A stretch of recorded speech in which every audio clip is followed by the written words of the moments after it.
Una vez más les invito a que abran sus Biblias en la primera carta del apóstol Pablo a Timoteo. Primera a Timoteo, capítulo 3, versos 1 al 7. Abréis su Biblia, por favor.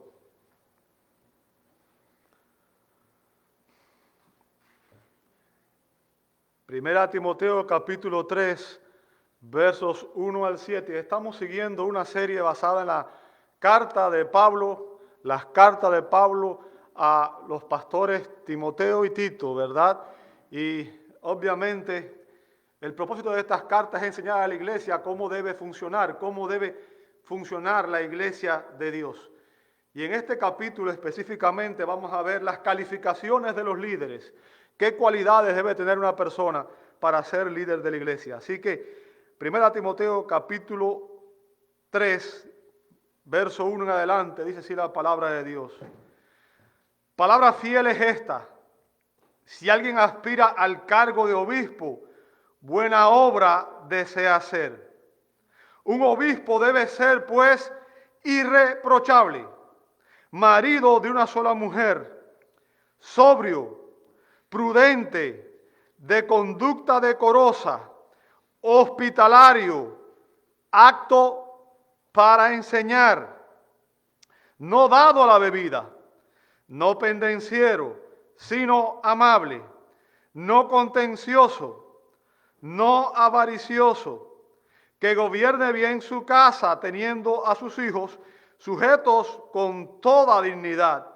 Pues si un hombre no sabe cómo gobernar su propia casa, ¿cómo podrá cuidar de la iglesia de Dios?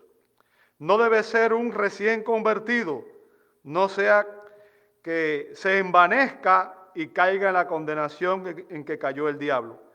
Debe gozar también de una buena reputación entre los de afuera de la iglesia, para que no caiga en descrédito y en lazo del diablo.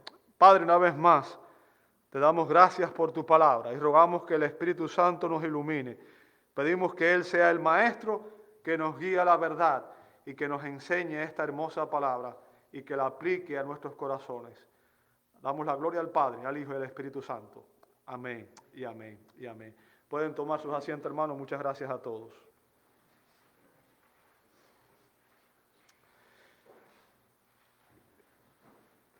¿Qué requisitos debe tener el hombre que aspira a ocupar la posición de pastor o anciano? ¿Qué requisitos debe tener el hombre que aspira a ser un pastor o un anciano de la iglesia? Bueno, déjeme decirle que en la iglesia de hoy, en muchas iglesias modernas, se cree que los hombres de negocios que tienen éxito en sus empresas son los mejores ancianos. Mientras más éxito tienen en el mundo de los negocios, mejores supuestamente deben ser para ocupar esta posición. Por tanto, no es de extrañar que muchas personas que ocupan hoy posición con el título de pastor se autoperciben a sí mismos como CEO o como ejecutivos de una compañía. Tienen esa visión y manejan la iglesia de Cristo como si fuera un negocio secular y no como lo que realmente es la iglesia del Dios vivo. Por tanto, estas personas toman decisiones ejecutivas en lugar de tomar decisiones pastorales. Ahora, déjeme decirle un principio, un axioma, una verdad, y es que todo, tanto una iglesia, una familia o un negocio, se levanta o cae con el liderazgo. Todo, no importa que sea, la familia, la iglesia o el hogar, se levanta o cae con el liderazgo. Por tanto, la eficacia y el testimonio de cualquier iglesia es en gran medida un efecto o un reflejo de su liderazgo. para que la iglesia funcione de manera adecuada, debe tener una estructura de liderazgo que sea bíblica y debe ser liderada por hombres que tengan las calificaciones requeridas. El Espíritu Santo es quien imparte los dones a la iglesia. Y es el Espíritu Santo el que imparte también el don del liderazgo, el que obviamente da a la iglesia pastores maestros, como dice Efesios 4:11. Es Dios quien llama y quien capacita a aquellos hombres que van a servir en el ministerio.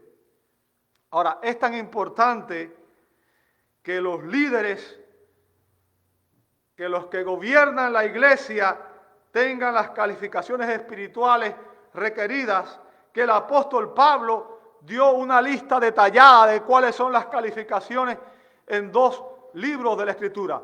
Aquí en 1 Timoteo capítulo 3 y como vimos ahorita en la lectura bíblica que tuve yo mismo en la carta de Tito en el capítulo 1, ¿verdad?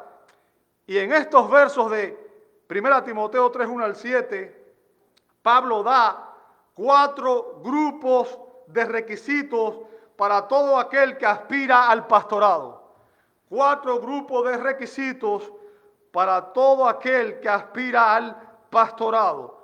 ¿Cuáles son estos requisitos? Bueno, estos grupos de requisitos están relacionados en primer lugar con su convicción. Vamos a ver eso en el verso 1. En segundo lugar, con su carácter en los versos 2 y 3. En tercer lugar, con su conocimiento, versos 2 y el 6. Y en último lugar, con su comportamiento, versos 4 al 7. Ahora, obviamente aquí hay mucho que aprender. Bien, hay mucho que aprender. El día de hoy vamos a ver nada más que el primer punto, su convicción en el verso 1. No vamos a pasar de ahí. Vamos a tomarnos un tiempo para examinar bien las calificaciones del liderazgo, ¿verdad? Pablo comienza diciendo en el verso 1, palabra fiel es esta. Palabra fiel es esta. Y aquí encontramos la segunda de 5 palabras fieles que se encuentran en las epístolas pastorales. Recuerden que dijimos que esta expresión es exclusiva de las cartas de Pablo a los pastores. Usted la encuentra en 1 Timoteo 1:15, en 1 Timoteo 3:1, 1 Timoteo 4:9, Tito 3:8 y 2 Timoteo 2:11. Cada una de ellas comienza así, palabra fiel. ¿Ok?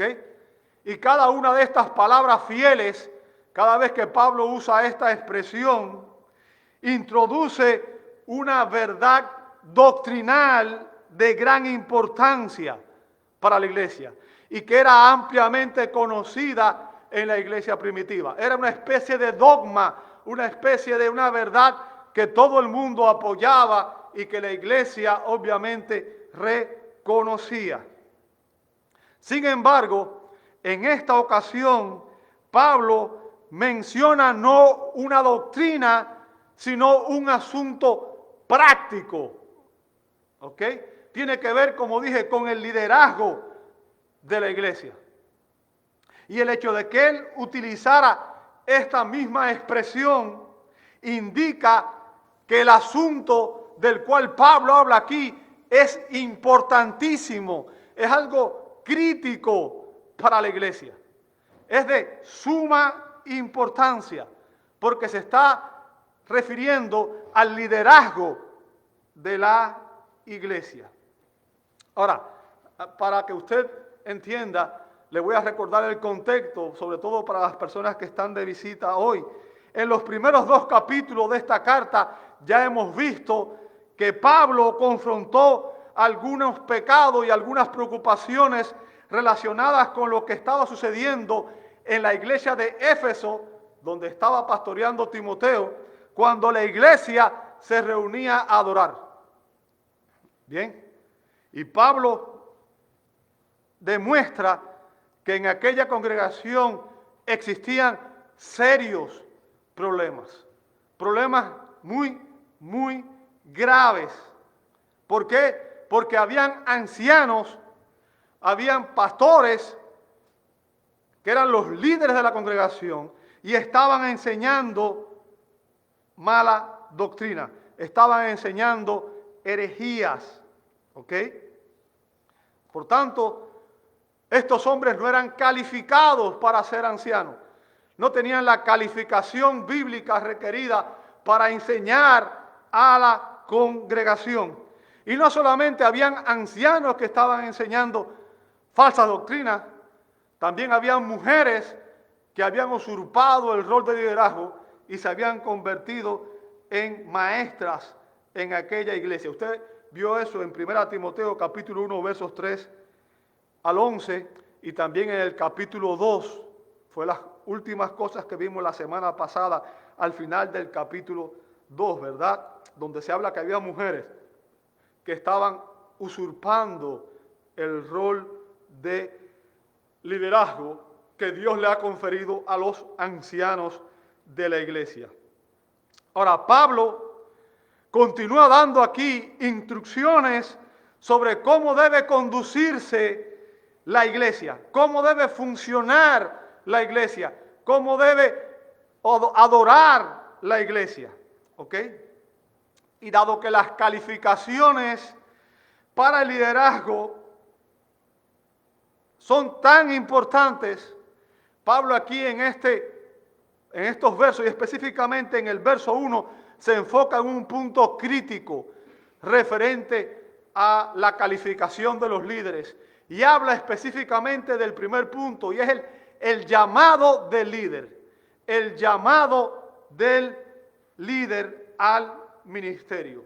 Fíjense, estos versos evidencian la importancia crítica que tiene este oficio para el buen funcionamiento de la iglesia, para que el gobierno de la iglesia sea saludable, sea sano, sea bíblico y por tanto pueda ser prosperado y bendecido, no de la manera que el mundo piensa en que puede crecer, porque hay lugares que están llenos de gente, pero no son iglesias, porque no siguen el patrón bíblico. Bien, y el apóstol da aquí un resumen detallado de los requisitos que debe tener todo aquel que aspira a ocupar el oficio de anciano, todo aquel que aspira a ser líder en la iglesia.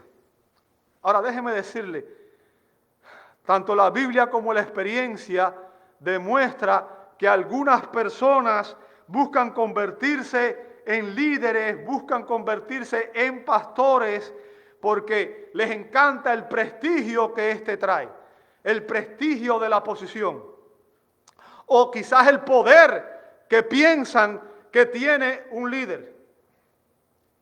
Otros porque les gusta ejercer influencia sobre otras personas y controlar las vidas de las personas. Algunos lo hacen porque piensan que van a ganar mucho dinero. Y de hecho usted sabe que hay un movimiento, el movimiento de la prosperidad, en el cual algunos pastores se han hecho multimillonarios engañando, estafando a sus seguidores. Pero déjeme decirle, ninguna de estas razones es válida para entrar al ministerio. Ninguna de estas cosas que mencioné es válida para entrar al ministerio. Es imprescindible que una persona que piensa que está llamado entienda cuáles son las razones genuinas. Ahora, ¿cuál es el resultado cuando alguien que no tiene la convicción correcta entra al ministerio? ¿Cuál es el resultado? Déjame decirle, en un artículo reciente de la revista El Cristianismo Hoy, titulado "Los pastores no están bien", afirma que el 38% de los pastores ha considerado dejar el ministerio. 38%, casi 40% de los pastores han considerado dejar el ministerio. Ahora, ¿qué evidencia esto? Esto evidencia que estos hombres no tenían un claro llamado y una pasión genuina por el ministerio.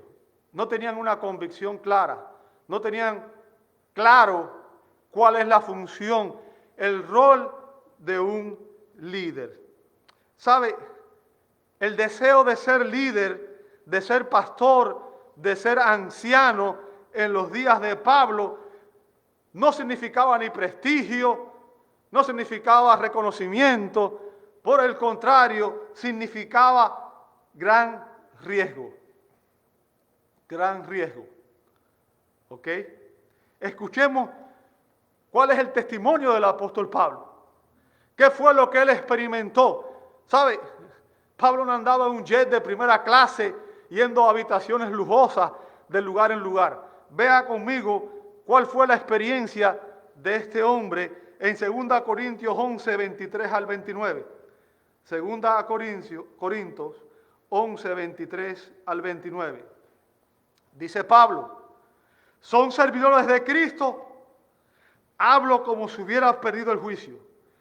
Yo más, en muchos más trabajos. Usted ve ahí que el trabajo, que el ministerio es trabajo. ¿Sabe? Que mucha gente tiene el concepto de que los pastores no trabajan, que se pasan el día entero echándose aire, ¿verdad? Y sin hacer nada y esperando que alguien lo llame para ponerse a hacerse algo porque piensa que no hace nada. Pero déjeme decirle, el ministerio, el liderazgo es trabajo. Es trabajo.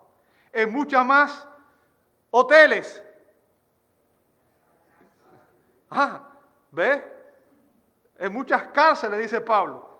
Y después en azotes un sinnúmero de veces. A menudo en peligro de ¿qué? 5 veces he recibido de los judíos 39 azotes. 3 veces he sido golpeado con vara. 1 vez fui apedreado. 3 veces naufragué. He pasado 1 noche y 1 día en lo profundo. Con frecuencia en viajes, en peligros de ríos, peligro de salteadores, peligro de mis compatriotas, peligro de los gentiles, peligros en la ciudad, peligros en el desierto, peligros en el mar, peligro entre, ¿qué cosa? Falsos hermanos, en trabajos y fatigas, en muchas noches de desvelo, en hambre y sed, a menudo sin comida, en frío y desnudez.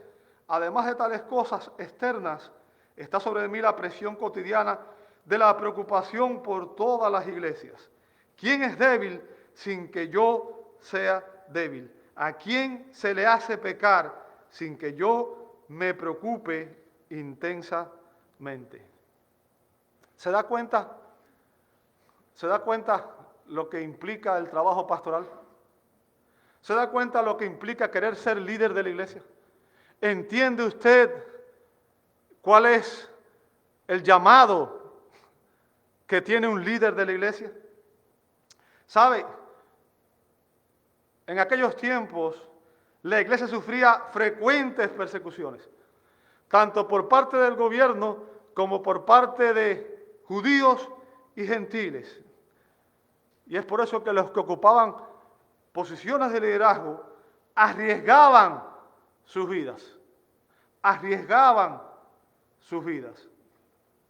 En la iglesia primitiva y a lo largo de muchas otras épocas, a lo largo de la historia, hoy en China los pastores son perseguidos. Hoy en los países musulmanes los pastores son perseguidos. Cada año 170,000 personas pierden su vida por ser fieles a Jesucristo, por proclamar la verdad. Y déjeme decirle, en los tiempos apostólicos, los ministros solían convertirse en mártires. En mártires. De hecho, de los 12 apóstoles, 11, y digo 11, ustedes saben que Pablo también, ¿verdad? Judas murió como un traidor. El único que murió de muerte natural fue el apóstol Juan. Y la primera pregunta que debe hacerse, todo aquel que dice yo estoy llamado a ser líder, la primera pregunta que debe hacerse es, ¿yo estoy dispuesto a dar mi vida por el Evangelio? ¿Yo estoy dispuesto a sacrificar mi propia vida y la de mi familia por el Evangelio? Esa es la primera pregunta que debe responderse aquel que dice estar llamado al liderazgo. ¿Escogeríamos ser pastores si empezara una persecución en este país? Y créame, muy pronto vendrá esa persecución. De hecho, ya están poniendo gente presa por ciertas cosas. Por tanto, esa es la primera pregunta que debemos hacernos. Pablo dice a continuación, si alguno, estoy todavía en el verso 1, no voy a salir del verso 1, ¿ok? Primera Timoteo 3:1. Palabra fiel es esta, si alguno, ¿lo ve ahí? Y fíjense, con esa expresión Pablo establece un requisito esencial para todo aquel que aspira a ser un líder, a ser un pastor, a ser un anciano. ¿Ok? El pronombre indefinido tis, alguno, en español, que aparece aquí, es un masculino. ¿Sabe? La mayoría de las Biblias en inglés, si usted puede leer en inglés, y usted ve las traducciones en inglés, va a ver que lo traducen un hombre. Un hombre. Y en los versículos 2 al 6 hay una lista de las calificaciones requeridas. Y todos los adjetivos que se usan están en género masculino. Ahora, ¿cuál es el punto? ¿Cuál es el punto? Un requisito esencial para ser un líder en la iglesia es que la persona que aspira a ser líder debe ser un hombre, no una mujer. Ninguna mujer debe ocupar la posición de pastora, líder o anciana. No debe. ¿Ok? Si alguno aspira, dice Pablo, al cargo de obispo. Fíjense, si alguno aspira, y el verbo el que usa ahí Pablo en el griego, oregomai, proviene de orego, que significa esforzarse por alcanzar, extender la mano o estirarse para alcanzar algo. ¿Ok? Describe la acción externa y no el motivo interno. Ahora, fíjense, esta persona no solamente aspira, si usted lee todo el verso 1, dice al final del verso 1, que esta persona desea una buena obra, desea. Y el término que usa ahí, desear, epitumeo, en griego, significa desear ardientemente. Se refiere a una pasión. ¿Okay? Destaca el impulso interior más que el objetivo deseado. O sea, se refiere a pasión. Puede tener dos connotaciones, negativa y positiva. En ocasiones hay personas que tienen pasiones negativas, deseos carnales, pero en este contexto significa una compulsión o una pasión por alcanzar algo que, como dije, en este contexto se relaciona con una buena obra, porque se refiere al deseo de servir a Cristo y a su iglesia. O sea, la persona que aspira a esto debe tener un deseo apasionado por servir. Debe tener una pasión por servir a Cristo y por servir en la iglesia. Fue esa pasión la que cuando Isaías escuchó la voz del Señor que preguntaba, ¿a quién enviaré y quién irá de nuestra parte? Isaías respondió, Isaías 6:8, heme aquí, envíame a mí. Esa era la pasión de Isaías, servir al Señor. Así que Pablo describe otro requisito del hombre que aspira a ser líder, pastor, anciano. ¿Cuál es ese requisito? y es que debe tener una clara convicción dada por el Espíritu Santo de que está siendo realmente llamado a servir en este oficio. Debe tener una clara convicción dada por el Espíritu Santo de que está siendo llamado a servir en este oficio. El hombre que verdaderamente ha sido llamado al ministerio se caracteriza por una pasión interior que lo consume, y también por una búsqueda exterior disciplinada. ¿Ok?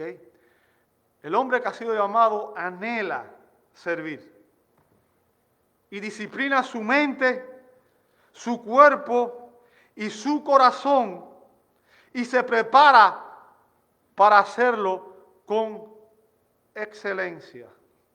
Estudia, lee, medita y se entrena.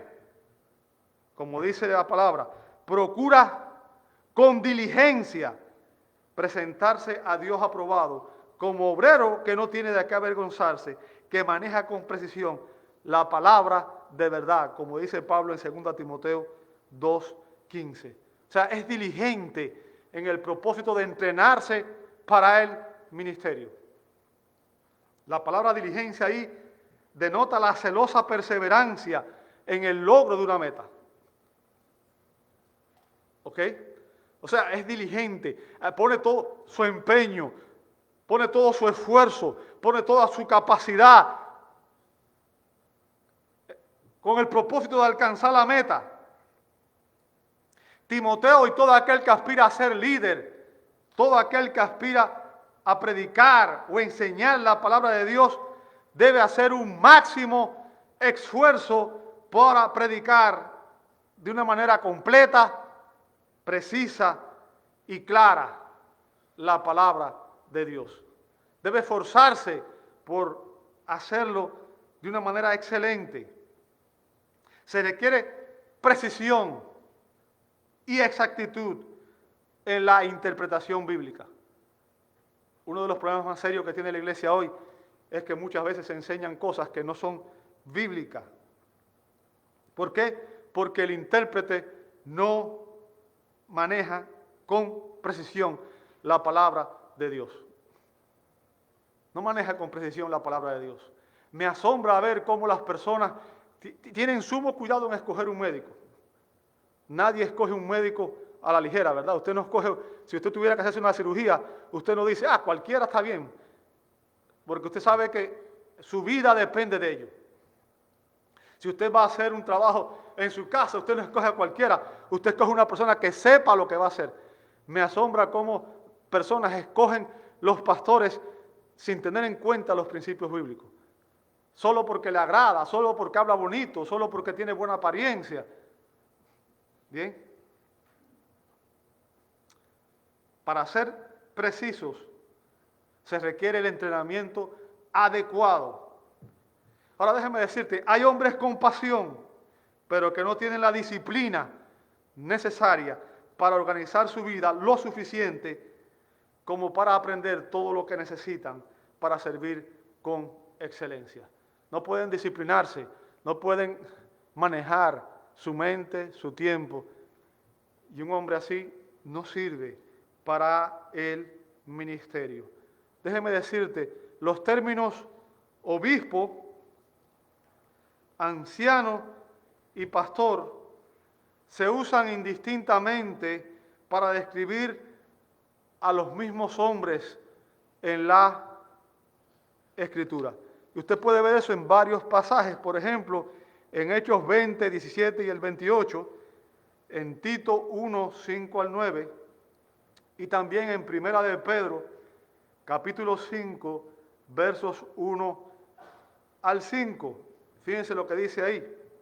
Voy a leer nada más que ese último verso, ese último texto. Primera de Pedro 5, 1 al 5 dice, por tanto, dice el apóstol Pedro, a los ancianos, fíjense que usa un plural, no dice al anciano, dice a los ancianos. ¿Lo veis? Entre vosotros, exhorto yo, anciano como ellos, y testigo de los padecimientos de Cristo, y también participante de la gloria que ha de ser revelada. Note lo que dice el verso 2. Pastoread. O sea, ¿cuál es la función de los ancianos? Pastorear la iglesia. ¿Lo veis? Pastoread el rebaño de Dios entre vosotros. Y después, ¿qué dice? Velando. ¿Lo ve ahí? Bueno, el término que usa ahí es supervisar, que es de donde viene la palabra obispo. Bien. Velando por él. No por obligación, sino voluntariamente, como quiere Dios. No por la avaricia del dinero, sino con sinceridad, con sincero deseo. Tampoco como teniendo señorío sobre los que han sido confiados, sino demostrando ser ejemplo del rebaño. Note que ahí, en esos versos, Pedro utiliza los tres términos para referirse a las diferentes funciones del liderazgo. Bien, todos parecen usarse indistintamente para designar a las mismas personas y al mismo oficio. Habla de los ancianos, como dije, en plural, porque se supone que cada iglesia sea gobernada, sea dirigida, sea liderada, no por un hombre, sino por un grupo de hombres maduros espiritualmente. Bien, o sea, en cada iglesia debe haber una pluralidad de líderes, debe haber un grupo de líderes piadosos que supervisan y alimentan el rebaño. El término obispo proviene del griego episcopos y significa supervisor o guardián. Y de este término también viene, obviamente, si quizás usted ha oído hablar de la iglesia episcopal, ¿cierto? ¿Ha oído? Las iglesias episcopales. ¿Sabe? De ahí viene incluso un sistema de gobierno. Las iglesias episcopales tienen un sistema de gobierno piramidal. Significa que tienen una persona que gobierna la iglesia. Es el mismo sistema de gobierno que tiene la iglesia católica, ¿ok? Y bueno, apostólica y romana, en la cual se dice que hay un líder que gobierna la iglesia. Hay un papa, ¿cierto? Ese es el sistema de gobierno piramidal. Un hombre manda a la iglesia, controla a todo el mundo. Ese no es un sistema de gobierno bíblico. Y cuando se habla de obispo, se refiere a una función de los líderes, se refiere a que son supervisores del rebaño, ¿verdad? Guardan el rebaño. El segundo término es el término anciano, y también es la traducción de otro término griego, presbúteros. ¿Ok? Presbíteros, de donde viene también, usted ha oído mencionar la iglesia presbiteriana. ¿Ha oído eso, verdad? La iglesia presbiteriana tiene otro sistema de gobierno. Es un sistema de gobierno donde hay una pluralidad de líderes llamados ancianos que gobiernan la iglesia. ¿Ok? El término presbúteros significa una persona mayor, una persona que es madura espiritualmente. ¿Ok? Madura espiritualmente. Y en último lugar, el término pastor. Son los tres términos que usa Pedro en ese pasaje. Poimen se utiliza metafóricamente de aquellos que ejercen el pastorado en la iglesia de Cristo y cuya función principal es la de cuidar y alimentar a la iglesia mediante la fiel exposición de la palabra. Y usted ve eso, por ejemplo, en Juan 21, 15 al 17, cuando Jesús llama a Pedro y lo restaura y le dice 3 veces, alimenta a mis ovejas. ¿Ok? Alimenta a mis ovejas. Ahora, el pastor, quiero que preste atención porque esto es importante. El pastor, entonces, es un anciano en términos de madurez espiritual. O sea, es una persona que es madura espiritualmente. Madura espiritualmente. y un supervisor en términos de ministerio. Por tanto, cuida y alimenta al rebaño. ¿Entendió eso? Voy a repetirlo. El pastor es un anciano en términos de madurez espiritual y un supervisor en términos de ministerio que cuida y alimenta el rebaño. Déjeme decirle, el modelo bíblico para la iglesia es que el gobierno espiritual de la iglesia esté a cargo de una pluralidad de ancianos. O sea, que haya varios líderes. Usted puede ver eso, por ejemplo, Hechos 14:23. Hechos 14:23 dice así: después que les designaron, ¿qué cosa? Ancianos en cada iglesia. Fíjense, habían ancianos en cada iglesia. Habiendo orado con ayuno, los encomendaron al Señor en quien habían creído. Hechos 20:17. Y desde Mileto mandó mensaje a Éfeso y llamó, fíjense, ¿a quiénes? A los ancianos de la iglesia. O sea, ahí fue cuando Pablo mandó a llamar precisamente a los ancianos de la iglesia de Éfeso, que era la iglesia en la que estaba Timoteo pastoreando, y es a la que Pablo escribió esta carta. Bien, ve que en la iglesia de Éfeso habían ancianos. Tito 1:5, por esta causa te dejé en Creta, para que pusieras en orden lo que queda y designaras, ¿qué cosa? Ancianos en cada ciudad, como te mandé. Por tanto, el gobierno de la iglesia es un asunto extremadamente práctico y teológicamente crítico para su funcionamiento. Déjame decirte, la estructura de la iglesia y las funciones de ministerio bíblicamente establecidas son las que facilitan que la iglesia funcione de manera orgánica. Cuando la estructura de la iglesia está mal, toda la iglesia se va a pique. No funciona adecuadamente y eso trae consecuencias críticas, desastrosas para la congregación. Bien, cuando hay ancianos que no tienen las calificaciones requeridas, es crítico para la iglesia. Trae consecuencias desastrosas para la iglesia. Ahora déjame enseñarte algo que es importante. El Señor Jesucristo es, fue y seguirá siendo por siempre la cabeza y quien gobierna la iglesia. ¿Escuchó eso? Es por eso que todos los signos que cantamos hoy, si usted vio, todos hablan de que Cristo es Rey y de que Él reina en nuestras vidas. Él es Señor y nosotros somos sus siervos, somos sus esclavos, ¿verdad? Cristo gobierna la iglesia. Efesios 1, 22, 23 dice, y todo sometió bajo sus pies. Y a Él, hablando de Cristo, lo dio ¿por qué? Por cabeza, sobre todas las cosas, ¿a qué?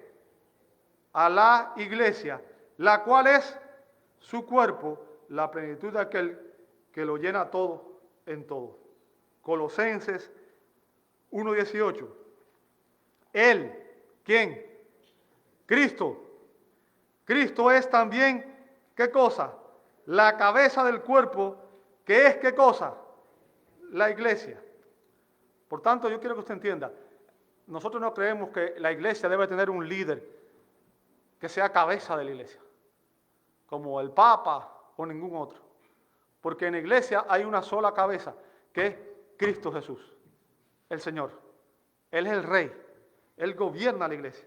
Cristo fue, es y seguirá siendo el príncipe de los pastores, dice Primera de Pedro 5:4. Por tanto, Cristo gobierna la iglesia. ¿Cómo? ¿Cómo lo hace? Bueno, Cristo media su autoridad gobernante, presta atención hermano porque esto es importante, Cristo media su autoridad gobernante en la iglesia a través de siervos piadosos, llamados ancianos, a quienes se les ha delegado esta inmensa responsabilidad. La responsabilidad de liderar, de gobernar la iglesia, de predicar y de enseñar a la iglesia. Vea 1 Timoteo 5, 17. 1 Timoteo 5, 17. Dice así la palabra de Dios. Los ancianos, que ¿qué cosa? Que gobiernan bien. O sea, ¿cuál es la función de los ancianos? Gobernar la iglesia, liderar la iglesia. Ojo, voy a explicar después lo que significa eso. Porque como dije, no significa gobernar en el sentido que entiende el mundo, en el sentido que tiene la concepción la gente que viene del mundo, que piensa que la iglesia es un lugar donde el líder manda y no hace nada. Recuerde el modelo de Jesús. Jesús dijo, yo vine para servir y no para ser servido. El líder en la iglesia es el que más sirve, es el más humilde, es el más humilde. ¿Ok? No es un CEO, no es el dueño, no es un ejecutivo, es un pastor que ama profundamente a sus ovejas, que vela por su bienestar y que procura lo mejor de ellas. ¿Ok? Los ancianos que gobiernan bien sean considerados dignos de doble honor, principalmente los que trabajan ¿en qué? En la predicación y en la enseñanza. Ahora, aquí hay una diferencia entre dos tipos de ancianos. Dos tipos de ancianos. ¿Bien? Aunque todos los ancianos deben gobernar la iglesia, o sea, el hecho de que existan un tipo de ancianos que gobierna y otros que no, eso está mal. Esa estructura está mal, está errada. Todos los ancianos deben gobernar la iglesia. Ahora, dentro de los ancianos, hay algunos que pueden tener trabajos seculares, o sea, pueden trabajar fuera de la iglesia para sostenerse ellos y sostener a su familia. Y hay otros ancianos, otros pastores, cuya ocupación es precisamente la predicación y la enseñanza en la iglesia. Ok, lo voy a poner de esta manera. En esta congregación tenemos 4 hermanos que me están ayudando a liderar la iglesia. El único que en estos momentos trabaja para la iglesia oficialmente soy yo, el único que tiene un salario por trabajar aquí. Los otros hermanos trabajan fuera para sostener sus familias, ¿ok? O sea, la iglesia no les paga, pero al final ellos son líderes igual que yo. Son líderes igual que yo. Y todos los líderes, todo aquel que ocupa una posición de liderazgo, y esto es importante que lo entendamos nosotros los líderes, o sea, no es a la congregación, es para nosotros. Todos los líderes seremos llamados a rendirle cuenta al Señor por nuestro ministerio. ¿Ok? Es esencial que en la vida de la iglesia, que ésta sea dirigida por una pluralidad, por un grupo de líderes piadosos y maduros. Piadosos y maduros, esas dos cualidades tienen que estar en todo anciano. Si no es piadoso y no es maduro, no está calificado para ser ancianos. Ahora, a la iglesia, y estoy hablándole a los miembros de la iglesia, a todos los que son miembros de la iglesia, asisten a la iglesia, a los ancianos se les debe tratar con respeto, con sumo respeto, porque la Biblia tiene en alta estima su cargo. Y es por eso que a los creyentes se les ordena lo siguiente. Escuche bien, Hebreos 13, 17. Obedeced a vuestros pastores. ¿Lo ve conmigo? Obedeced a vuestros pastores y sujetaos, o sea, someteos a ellos. ¿Por qué razón? Porque ellos velan por vuestras almas como quienes han de dar cuenta. Permitirles que lo hagan con alegría y no quejándose, porque eso no sería provechoso para vosotros. O sea, la función de los líderes es velar por la vida espiritual de cada una de las ovejas. Velar por el bienestar de todos y cada uno de las ovejas. Por tanto, la iglesia es responsable de someterse, de obedecer y de ayudar a sus líderes para que ellos puedan hacer el trabajo con gozo, con alegría, con deleite. ¿Por qué? Porque los líderes, los ancianos, servimos a la iglesia en nombre de Cristo. Y como dije, tendremos que darle cuenta de nuestra fidelidad a Cristo algún día. Bien, la sangre de cada uno de ustedes está sobre cada uno de nosotros. Y somos responsables por su bienestar. Ahora, con esto estoy diciendo que el anciano tiene una autoridad. Los pastores ancianos tenemos una autoridad delegada por Cristo. Delegada, ¿escuchó esa palabra? Solamente Cristo tiene una autoridad intrínseca. ¿Qué significa? ¿Sabe? Cristo no da opciones, no da sugerencias, Él da mandamientos. ¿Por qué? Porque Él es Rey de reyes y Señor de señores. Nosotros como ancianos tenemos una autoridad delegada por Cristo. No es una autoridad intrínseca. O sea, yo no tengo autoridad para decirle a usted lo que tiene que hacer. Yo no puedo gobernarlo a usted. No puedo manipularlo a usted. No tengo una autoridad intrínseca. No tengo autoridad por mi oficio. El oficio no te da la autoridad. No es por nuestra posición de liderazgo. La autoridad del líder radica en esto. Escuche bien lo que voy a decirle. Radica en que nosotros predicamos, enseñamos y aplicamos la palabra de Dios. ¿Escuchó?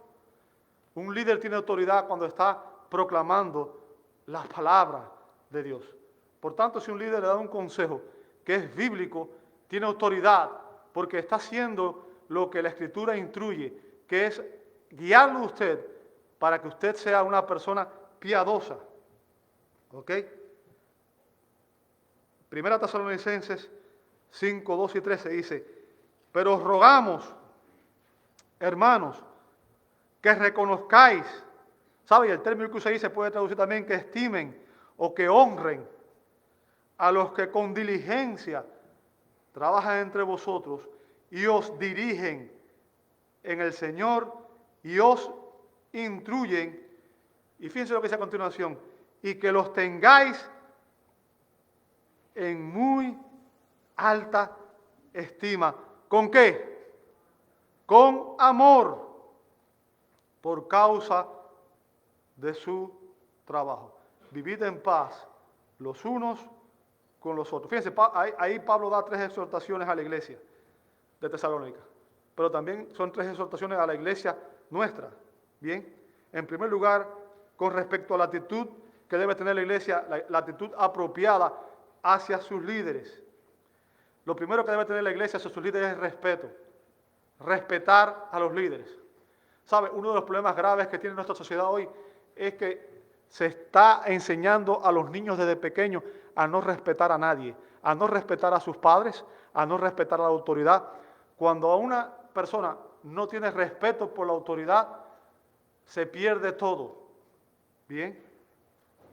Lo primero que debe hacer la iglesia es respetar a sus líderes. Y el término que usa Pablo ahí normalmente significa conocer, pero aquí incluye apreciar y respetar a los ancianos por su trabajo. O sea, los miembros de la iglesia deben tener a sus líderes en la más alta estima. Deben valorarlos y respetarlos. ¿Sabe usted cuánto tiempo tienen que dedicar los líderes de su tiempo libre para consagrarlo, a prepararse para servir? ¿Sabe cuánto tiempo tienen que dedicar los ancianos para organizarse, para poder predicar, para poder enseñar? Ese respeto debe provenir de una actitud de afecto Y debe ser un afecto genuino, no un afecto hipócrita. Oyó lo que dijo Pablo, falsos hermanos, personas que dicen, yo amo al pastor, y por cualquier cosa después odian al pastor. ¿Verdad? Y sabe, yo he escuchado a personas decir, yo te amo, hermano, pero si me amas de esa manera, mejor no me ames. Porque hay amores que matan. Hay hombres que le dicen a la mujer, yo te amo, y después le caen a golpe. Eso no es amor. Eso no es amor, eso es hipocresía. Judas era un traidor. Y lamentablemente yo he tenido traidores como líderes. ¿Verdad? Es triste, pero es realidad. Tenemos que aprender que esa es parte de lo que nos toca lidiar. Y la tercera situación es que deben someterse a su liderazgo de manera voluntaria. ¿Para qué? Para que prevalezca la paz en la iglesia. No hay nada peor que un miembro de la iglesia rebelde, que quiere hacer las cosas a su manera y quiere imponer su criterio y quiere liderar cuando no es líder. Es triste cuando eso ocurre. Y eso crea división. Según el plan de Dios, según el plan que Dios ha ordenado para la iglesia, el liderazgo, déjeme decirle, es una posición de servicio humilde y amoroso. ¿Escuchó? Lo vuelvo a repetir. Un servicio humilde y amoroso. Y entre las responsabilidades de los ancianos son ayudar a las personas que son débiles espiritualmente. Primera Tesalonicenses capítulo 5, versos 12 a 14. Cuidar a la iglesia. Primera de Pedro 5, 1 y 2. Ordenar a otros líderes. Primera Timoteo 4, 14. ¿Sabe? Hay líderes que, como los apóstoles, deben ocuparse de forma primordial, deben ocupar todo su tiempo en la oración y en el ministerio de la palabra. Hechos 6:4 dice, y nosotros nos entregaremos a la oración y al ministerio o al servicio de la palabra. O sea, es importante que en la iglesia haya personas que dediquen su tiempo a ese ministerio. Y Pablo dice a continuación que aquellos que desean servir en este oficio de liderazgo, de anciano, de pastor, dice, buena obra desea hacer. O sea, si lo desea, si tiene esa pasión, tiene que entender el riesgo. Pero si tiene esa pasión, si usted tiene la convicción de que ha sido llamado por Dios al ministerio, déjeme decirle, algo que yo tengo claro es que yo no tengo otra opción. Yo no tengo otra opción. Ser pastor es mi única opción. Mi única opción. Ningún otro trabajo me traería satisfacción. Ningún otro trabajo, otro oficio me traería satisfacción. Se cuenta en una ocasión que la reina de Inglaterra le envió una invitación al conocido predicador bautista Charles Spurgeon. Charles Spurgeon. La reina le dijo, deje su pastorado y venga a ejercer un cargo como mi mano derecha en mi reino. Spurgeon le respondió, le agradezco la oportunidad que me está dando, pero yo no puedo bajar de puesto. Yo no puedo bajar de puesto. La reina le replicó, ¿está usted loco? ¿Está usted loco? ¿Va a comparar usted un pastorado con ser un canciller en mi reino? Spurgeon le repostó, tiene usted razón, mi reina. Tiene usted toda la razón. Estaría loco si yo comparo el cargo que usted me ofrece es de este mundo y tiene fin. Pero el llamado que recibí de Cristo viene del cielo y tiene recompensa eterna. No hay otra opción para aquel que está llamado. El liderazgo es para aquellos que tienen esta pasión, ¿verdad? Ahora, déjame decirte, el hecho de que usted aspira al liderazgo El hecho de que una persona aspire al liderazgo no significa que debe obtenerlo, simplemente porque lo desea. No funciona así. El problema no es querer ser líder, sino es tener las calificaciones que la Biblia demanda para ser un líder. Y obviamente debe haber un llamado, pero ese llamado subjetivo debe tener un respaldo objetivo. ¿Qué significa? Usted me dice a mí, yo estoy llamado, pero yo no veo su corazón. ¿Cómo yo sé que usted está llamado? Bueno, ese llamado que usted siente debe tener un respaldo. Y el respaldo es el que nos enseña estos pasajes de la Escritura. Los que desean tener la absoluta convicción de que Dios los ha llamado, deben evaluar sus vidas a la luz de estos pasajes, de los criterios que vamos a aprender en estos versos, ¿verdad? Y deben tener, en primer lugar, y voy a mencionarlos todos, aunque no los vamos a ver todos hoy, pero los voy a mencionar todos hoy, en adelanto de lo que vamos a ver en las próximas semanas. En primer lugar, deben tener una convicción clara, profunda, y un deseo apasionado de servir en el ministerio. Deben disciplinar su mente, su cuerpo y su corazón, y se prepara para hacerlo con excelencia. O sea, esta persona no busca atajos, no busca llegar al puesto haciendo algo indebido, no busca ocupar la posición, espera pacientemente. Bien. Debe existir, en segundo lugar, una confirmación del llamado por parte de su familia. ¿Qué significa? Su esposa, su familia. Vamos a ver en las próximas semanas. ¿Ok? Si su familia no está dispuesta a seguir, no debe continuar. Debe tener confirmación de los líderes de su iglesia. Los líderes de su iglesia. Y debe tener el respaldo de su congregación. Una persona que no tiene estos tres respaldos, familia, líderes e iglesia, puede estar seguro de que no está llamado al ministerio. Debe poseer los dones necesarios para servir en la capacidad de liderazgo. Debe evidenciar un estilo de vida piadoso, caracterizado por la integridad moral. Y esto es lo que vamos a ver la próxima semana. El carácter del líder. El carácter del líder es más importante que cualquier otra cosa, incluso que su conocimiento. Porque usted puede enseñar a una persona ciertas cosas, pero el carácter es crítico. El carácter del libro. Y finalmente, debe existir una confirmación del llamado por parte de Dios, como a través de circunstancias providenciales que le proporcionen un lugar de ministerio. Todo esto, vamos a verlo en este pasaje, evidencia.